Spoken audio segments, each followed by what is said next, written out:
നമസ്കാരം. കൈപ്പറ്റൂർ ഇടവകയിലെ അന്നംകുട്ടി ടീച്ചർ ഇന്ന് രാവിലെ അന്ത്യയാത്രയായി.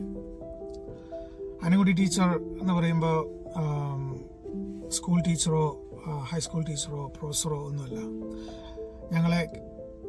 ഞങ്ങളുടെ ചർച്ചിൽ പള്ളിയിൽ കാറ്റഗിസം പഠിപ്പിച്ചുകൊണ്ടിരുന്ന ഒരു ടീച്ചറാണ്. ടീച്ചർ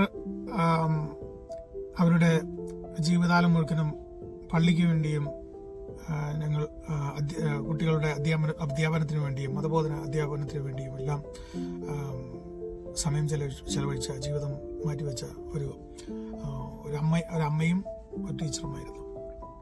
ഞാൻ ആദ്യമായി സ്കൂളിൽ കാറ്റഗിസം സ്കൂളിൽ ചേരുമ്പോൾ എന്നെ ആദ്യം അന്നംകുട്ടി ടീച്ചറാണ് പഠിപ്പിച്ചത്.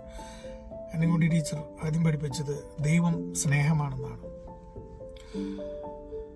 അന്നംകുട്ടി ടീച്ചർ വിടവാങ്ങുമ്പോൾ എത്രമാത്രം പ്രമുഖരായ ആളുകൾ അന്നംകുട്ടി ടീച്ചറെ യാത്രയ്ക്കാനുണ്ടാകും എന്ന് എനിക്കറിയില്ല.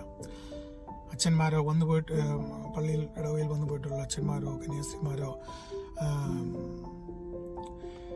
അവരുടെ ഇത്രയും വർഷത്തെ സേവനത്തിന് അനുമോദനം അന്ത്യയാത്രയിൽ കൊടുക്കാനെങ്കിലും ബിഷപ്പുമാരോ ആരെങ്കിലും ഉണ്ടാവുമോ എന്ന് എനിക്കറിയില്ല. ഏതെങ്കിലും പ്രമുഖ രാഷ്ട്രീയ നേതാക്കന്മാരോ MP-മാരോ MLA-മാരോ ഉണ്ടാകുമെന്ന് എനിക്കറിയില്ല. എങ്കിലും ഞാനൊരു കാര്യം പറയാം. ഈ അന്നംകുട്ടി ടീച്ചർ ഒരു ഏതെങ്കിലും യൂണിവേഴ്സിറ്റിയിലെ പ്രൊഫസറോ മറ്റോ ആയിരുന്നെങ്കിൽ തീർച്ചയായിട്ടും അവിടെ ധാരാളം പേര് ഉണ്ടാകുമായിരുന്നു, ഇതിനധികം ഉണ്ടാകുമായിരുന്നു. നമ്മുടെ നാട്ടിലൊരു ഒരു ഒരു ഒരു പ്രത്യേകതയുണ്ട്. ഓരോ വ്യക്തികളുടെയും അവരുടെ തൂക്കമളക്കുന്നത് അവർ നേടിയിട്ടുള്ള അവരുടെ അച്ചീവ്മെന്റ്സ്, അവരുടെ വെൽത്ത്, സമൂഹത്തിലെ അവരുടെ നിലയും വിലയും എല്ലാം നോക്കിയിട്ടാണ്. നമ്മുടെ അന്നംകുട്ടി ടീച്ചർ അങ്ങനെ വലിയ വിലയും നിലയും ആഗ്രഹിച്ചൊരു വ്യക്തിയോ അല്ലെങ്കിൽ അതിനുവേണ്ടി പ്രവർത്തിച്ച ഒരു വ്യക്തിയോ അല്ല. നമ്മ ഇടവകയിലെ കുഞ്ഞുങ്ങൾക്ക് ദൈവം സ്നേഹമാണ് എന്ന് ആദ്യം പഠിപ്പിച്ച വ്യക്തി തീർച്ചയായിട്ടും ഒരു ബ്ലെസ്സഡ് പേഴ്സണാലിറ്റിയാണ്. ദൈവം അവരെ അങ്ങേയറ്റം അനുഗ്രഹിക്കട്ടെ. ഞാൻ പറയുന്നത്, ഒരു യൂണിവേഴ്സിറ്റി പ്രൊഫസർ ഒരിക്കലും വന്ന് നമ്മളെ ആദ്യാക്ഷരങ്ങൾ പഠിപ്പിക്കില്ല.